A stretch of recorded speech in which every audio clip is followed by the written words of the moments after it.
Lionel Scaloni এমন এক নাম যা আর্জেন্টিনার ফুটবল ইতিহাসে চিরকাল অমর হয়ে থাকবে। যুগে যুগে আর্জেন্টাইন শিবিরে পদার্পণ করেছে বহু নামিদামি কোচ, তবে লিওনেল স্কালোনি যেন সবার চেয়ে আলাদা। একের পর এক ব্যর্থতায় গোটা আর্জেন্টিনা দল যখন ক্লান্ত পরিশ্রান্ত, তখনই হাসিমাখা মুখে দলের সকল দায় দায়িত্ব নিজের কাঁধে তুলে নেন এই আর্জেন্টাইন ভদ্রলোক। প্রতিজ্ঞা করেন মেসিদের হাতে এনে দিবেন সোনালী ট্রফি। নিজের সেই প্রতিজ্ঞা তিনি অবশ্য অক্ষরে অক্ষরে পূর্ণ করেছেন। দলের দায়িত্ব গ্রহণের মাত্র 4 বছরের মধ্যেই আলবি সেলেস্তেদের দীর্ঘ 28 বছরের শিরোপা খরা মিটিয়ে দিয়ে তাদের ট্রফি ক্যাবিনেটে এনে দিয়েছেন কোপা আমেরিকা ট্রফি। এর ঠিক 1 বছর পরেই কাতার বিশ্বকাপের ট্রফি জয়ের মাধ্যমে আর্জেন্টাইন ভক্তদের হাতে যেন আকাশের চাঁদ এনে দেন তাদের প্রিয় কোচ লিওনেল স্কালোনি। যদিও শুরুর দিকে কোনো আর্জেন্টাইন ভক্তই স্কালোনিকে কোচ হিসেবে মেনে নিতে পারেননি। 2018 সালে আর্জেন্টিনার তৎকালীন প্রধান কোচ সাম্পাওলির বিদায়ের পর একজন হাই প্রোফাইল কোচের স্বপ্ন দেখেছিল আলবি সেলেস্তে সমর্থকেরা। তবে একদিকে বিশ্বকাপ ব্যর্থতা, অন্যদিকে বোর্ডের আর্থিক দুর্দশার কারণে নামি দামি কোচ নিয়ে আসাটা ছিল অসম্ভব। তাই উপায় না দেখে শেষমেশ সাম্পাওলির সহকারী কোচ লিওনেল স্কালোনির হাতেই মেসি ডি মারিয়াদের দায়িত্ব তুলে দেয় আর্জেন্টাইন ফুটবল ফেডারেশন।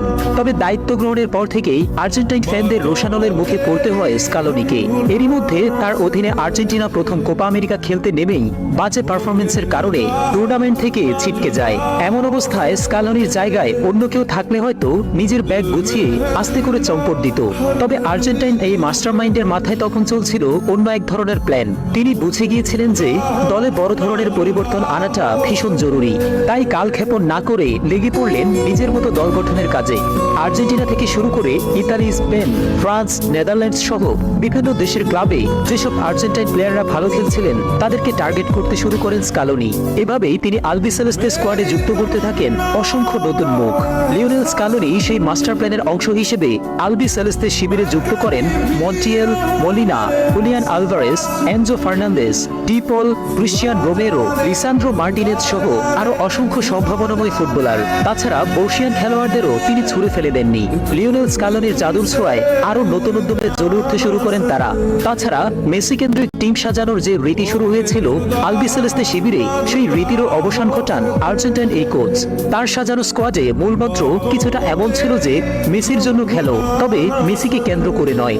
লিওনেল স্কালোনির বিচক্ষণতা এবং দক্ষতায় ভর করে আর্জেন্টিনার ফরওয়ার্ড থেকে শুরু করে ডিফেন্ডিং এবং মিডফিল্ড ইউনিট যেন এক নতুন রূপ ধারণ করে।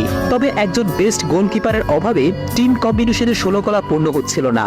তখনই কোচ স্কালোনি নিয়ে আসেন তার যুগান্তকারী আবিষ্কার এমিলিয়ানো মার্টিনেজকে। আর্জেন্টিনার ত্রাণকর্তার রূপে আবির্ভাব হওয়া এই গোলরক্ষককে চেনার মতো ক্ষমতা স্কালোনি ছাড়া হয়তো আর কারোই ছিল না।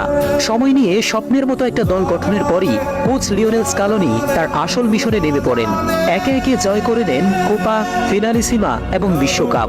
দলকে তুলে আনেন ফিফা র্যাঙ্কিং এর শীর্ষস্থানে। তবে এত শত সাফল্যের ক্রেডিট কখনোই নিজের কাঁধে নিতে পছন্দ করেন না আর্জেন্টিনার এই সোনার ছেলে। দলের সাফল্যের ক্রেডিটটা সবসময় খেলোয়াড়দের মাঝে বিলিয়ে দিয়ে নিজের অবদানটাকে নীরবেই আড়াল করে নেন।